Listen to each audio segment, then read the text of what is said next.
Далеч на север, в горите на Лапландия, там, където северните елени бродят свободно под вълшебните светлини на северното сияние, в съседство с работилницата на дядо Коледа, грижливо скрита от света, се намира Академия Северна звезда.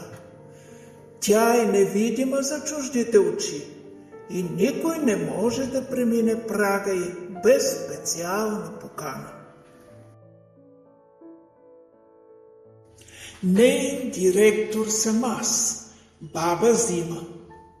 Аз пазя тишината на северните нощи и светлината на първия сняг.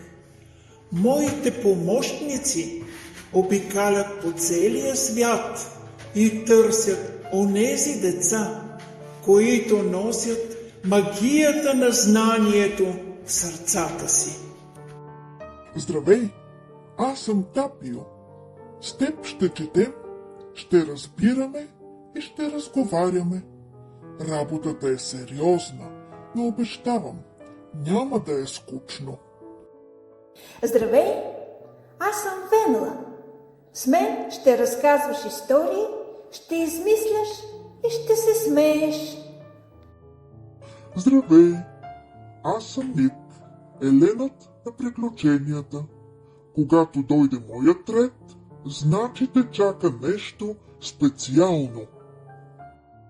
А сега вратите на Академия Северна звезда се отварят. Влез! Приключението започва.